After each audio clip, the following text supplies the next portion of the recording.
Hi, I'm Wayne Tuttle, and welcome to Chasing Legends.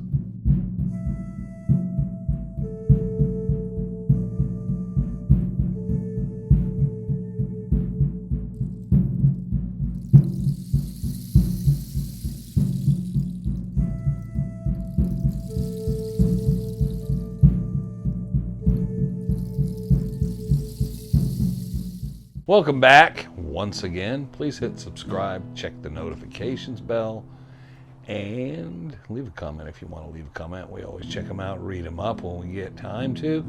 Go down to our About section. You'll see our website there, www.legendofthesuperstitionmountains.com. You can go over there. The archival stuff's there, photographs, got shirts, got coffee cups, got hats, if that's the way you want to kind of go about it. We're going to get right into this week.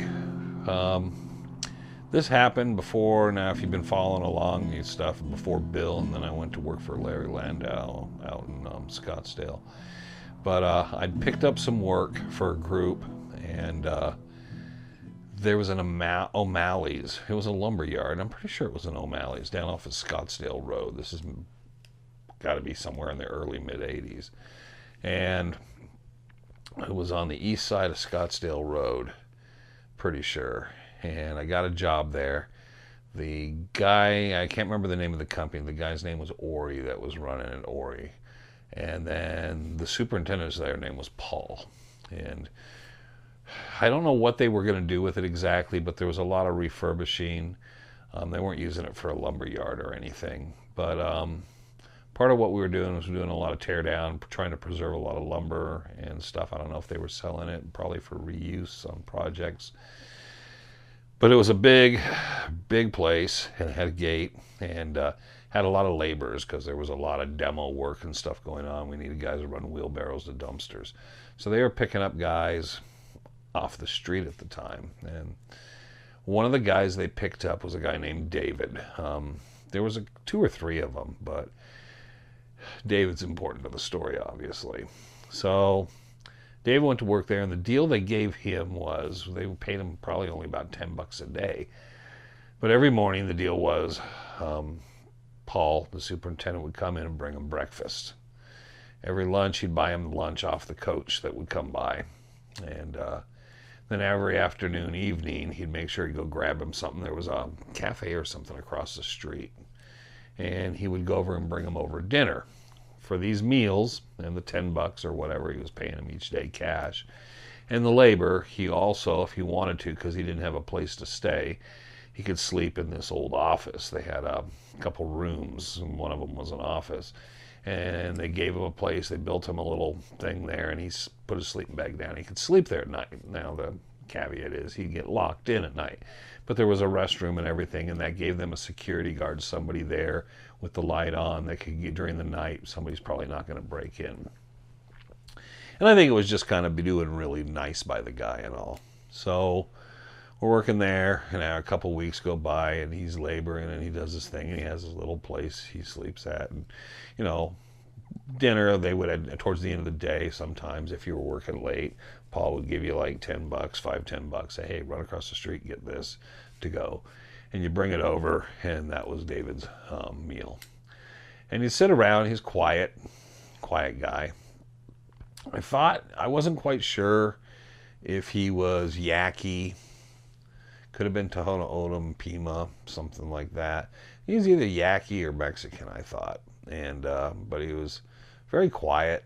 He'd sit around occasionally at lunch as we had lunch, and just kind of guy listens in. And one day at lunch we talked.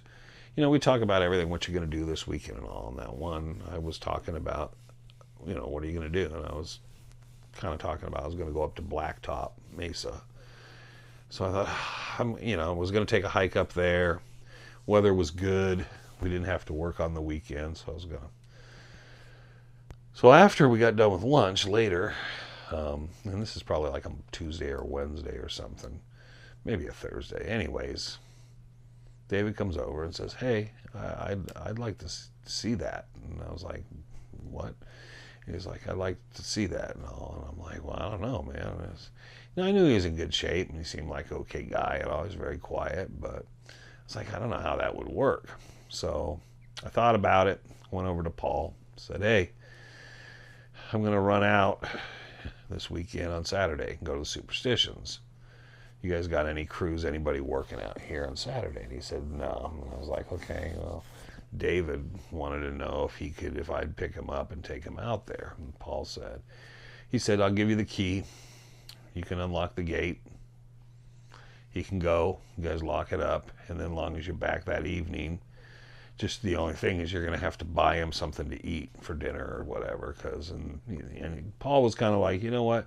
Saves me a trip down here tomorrow to make sure he eats. And I was like, oh, okay. Seemed like a good deal. So I came over on Saturday morning, picked him up. I don't think he said a word all the way out. He'd just look out the window, sit there and look around. You'd ask him a question, he'd nod or yeah, but you're not getting anything out of him. Got out, hit the trail. He did good. Just walked along. Got up Blacktop, got to the top. I remember when we got there, I said, look, don't, really go anywhere, but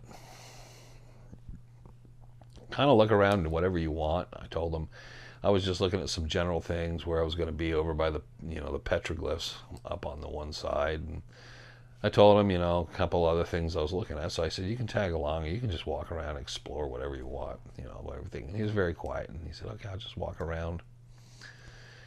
And so I did what I did, but I would look over occasionally and see him some distance away, walking around, just looking at the ground, looking up at the sky, looking out.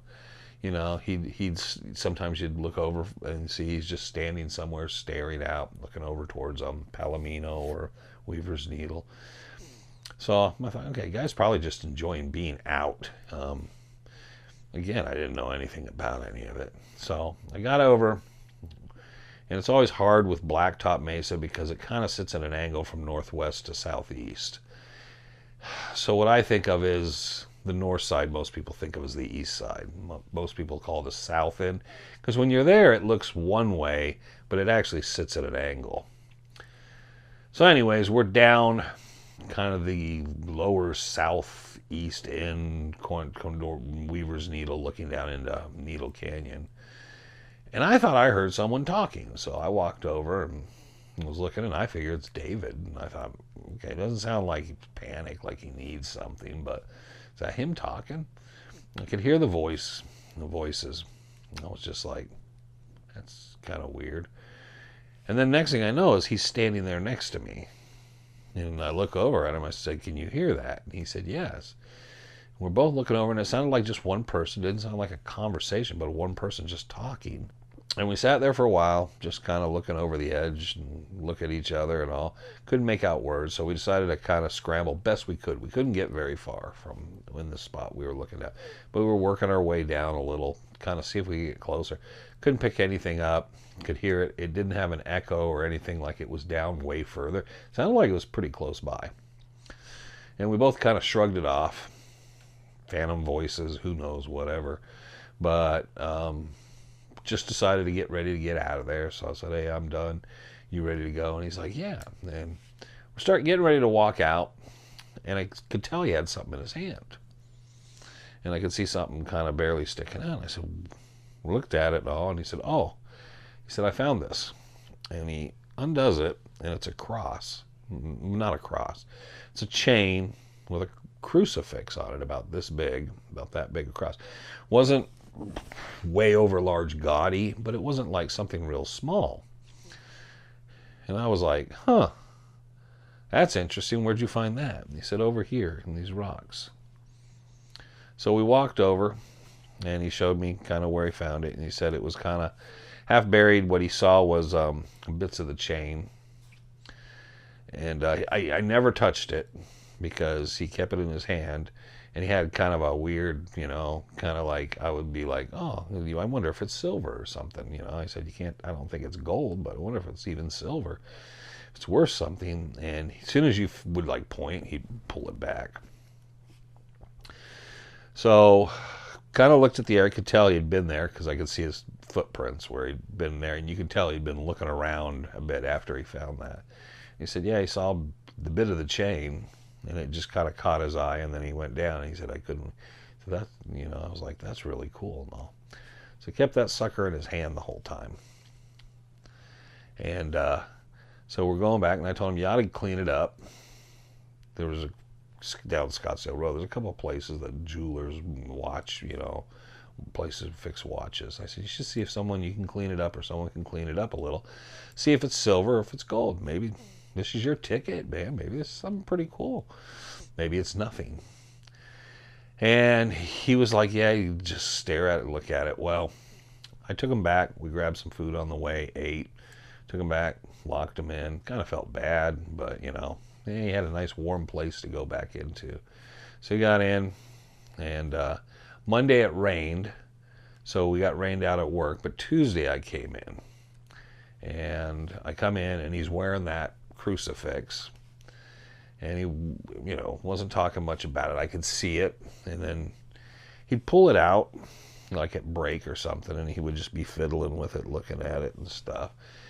And I said, hey, there's a place across there. You should just really get it checked out and see if it's worth something. If it's not worth anything, it's a real cool find. But see if it's worth it, and maybe they can tell you how old it is or something. Because I was kind of interested, wanting to know, was it someone dropped in the 60s or 70s, or is it something significantly older? No idea. So he's kind of like, yeah, I guess so and all. So a few more days go by. He's always wearing it. Come in the next week, and I figured he'd sold it because we were having lunch, and I looked over, and I was like, oh, he's not wearing it anymore. So I figured, it probably was, who knows, maybe it's worth $10, $20.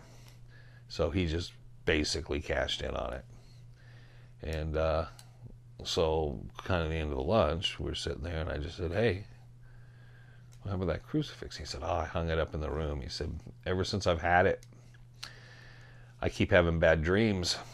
And he said, I'll be laying there and I'll think someone's in the room talking and all. And he says, it's really been weird. And so he said, it's better now. It all stopped because I took it off and I'm not wearing it. I just hung it up. And I said, well, I don't really believe in it. Maybe you should just take it across and have someone pay you out for it,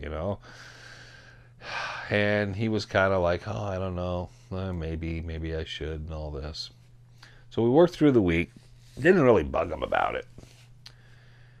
And then the following Monday, I came into work, and Paul said somehow he got out of there. And he's like, I don't know how he did, because we had the fence up and it had the barbed wire around it and all. And he said, I came in, opened up, and he said the lock was still on. Everything was fine. But he said David was gone. He had a duffel bag with stuff. And additionally, all of us contributed to him. I gave him a jacket, big heavy jacket I had that I didn't wear anymore, and a couple flannel shirts. But we tried to give him some clothes and stuff, and all that. And he was very appreciative, always very thankful, and very, very nice always, But we took care of him, and someone gave him a duffel bag to keep everything in his room. And we figured he'd make his money and then probably maybe get a place or something. We don't know. But yeah, Paul said, I don't know how he even got out of here. He said, I've walked around and looked around, figure out something. He said, but he was here. And he said, I brought him down lunch and dinner Saturday, brought him some stuff to eat. And he said he never was very talkative, but he said, then I came in this morning to open up, bring him breakfast. And he said, I walked over and everything looks normal. Went in and sleeping bag, all the stuff, it's gone. He said somehow he got out of here, vanished. And I went in and looked in the room. Of course, I looked up at the little nail he had where he'd hung that crucifix, and it's gone. So nobody had a clue. Don't know what happened to him. What was kind of odd too was we were working that week, and it was getting towards the end of the week. And I think it was like Thursday.